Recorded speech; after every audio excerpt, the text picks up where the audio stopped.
let's talk about corruption. It's a word we hear all the time, right? But it's so much more than just a shady backroom deal in a movie.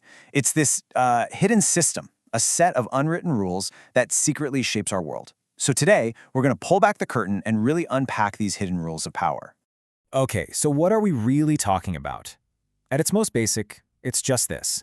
It's when someone in a position of power, whether it's one person or a whole company, abuses that power for their own private gain. It is a fundamental betrayal of trust. And that simple definition? That's our ground zero for this whole explainer. But, it's rarely that simple anymore. We've got to get past this old school image of some dictator with a suitcase full of cash. This quote from Samantha Power really nails the modern reality. Today's corruption is a global machine. It operates through these incredibly complex international networks, all designed to be as secret and confusing as possible. It's a system that's literally built to hide in the shadows. So how in the world do you measure something that's designed to be invisible? Well, one of the most famous ways is the Corruption Perceptions Index. Basically, they survey experts and business leaders and ask them, hey, how corrupt do you think this country's public sector is? Then you get a score. The higher the score, like up in the 90s, the cleaner a country is perceived to be. Lower score, more perceived corruption. But notice that keyword, perceived. Yeah, and that's the big catch. There's a huge criticism of these kinds of metrics. They're pretty good at spotting obvious things, like a bribe. But what they often miss is what's been called the corruption of the rich. This is the sneaky kind. It's the stuff that's been made legal through intense lobbying and influence. It's not just an illegal act. It's woven right into the fabric of the system, which makes it way, way harder to spot. Okay, so to really get our heads around this, we have to understand that corruption isn't just one thing. It operates on wildly different scales. You get everything from tiny little favors all the way up to a level of decay that can take down an entire country. Let's break down those scales. First up, you've got what's called petty corruption. This is the street-level stuff. It's the kind of thing many people face every day. A clerk who wants a little extra to process your paperwork, or an officer who asks for some cash to make a ticket disappear. Each act is small, but when you add them all up, they just completely shred public trust. Then you jump way, way up the ladder to grand corruption. Now we're in the big leagues. This is happening at the very top levels of government. We're talking about massive, multi-million-dollar contracts being handed to friends, or entire national budgets being siphoned off. This isn't just about bending the rules, it's about rewriting the whole game for your own benefit. And then there's the most dangerous form of all, systemic corruption. This is what happens when the problem goes so deep that corruption isn't the exception anymore, it is the system. It's just how things work. It's when the whole organization is so fundamentally flawed that honest behavior becomes the exception. It's in the very DNA of the institution. So how do they actually pull this off? What are the moves? What's in the playbook for abusing power? Let's take a look at some of the most common tactics. Just look at this list. It's long, and frankly, it's depressingly creative.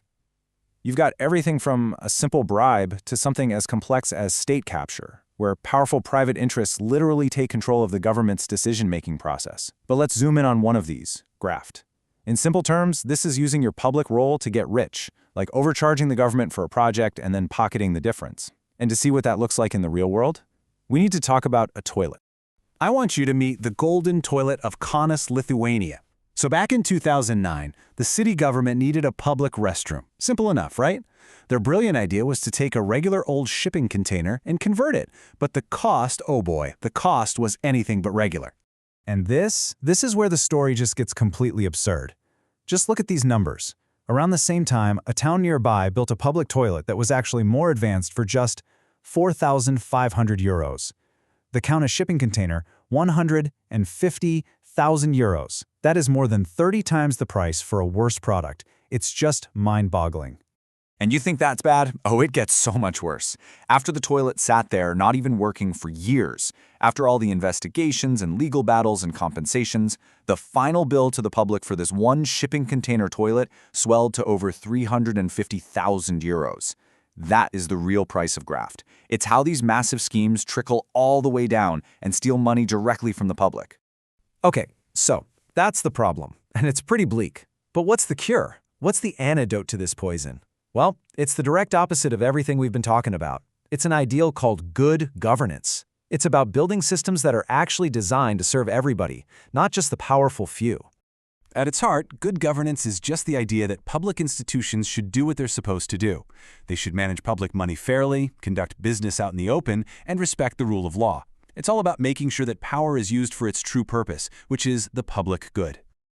So, what does that actually look like? Well, the United Nations lays out these 8 main principles that all have to work together. You've got things like participation, which just means people get to have a say in the decisions that affect them. You need the rule of law, where the rules apply equally to everyone, no exceptions. But the really big ones, for me, are transparency, so we can all see what's going on, and accountability. That means if an official messes up or breaks the rules, they are actually held responsible. But of course, getting to that ideal isn't a walk in the park. It's a constant struggle. It's a fight for transparency that's being waged on a global level, but also right down in our own communities. And it's a fight that's been going on for a while. You can see these key milestones. You know, way back in 1977, the U.S. passed a game-changing law called the FCPA.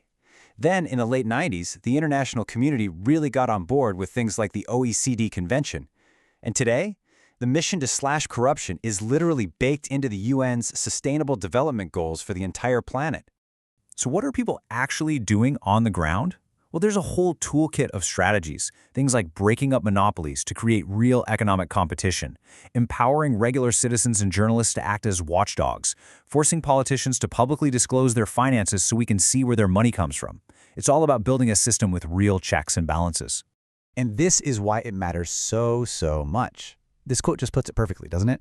A nation can have all the natural resources in the world, but if its governance is rotten, all that potential just gets wasted. But if you get that right, if you build a system that's fair and accountable, well, then nothing can hold you back. Which brings us right to our final thought.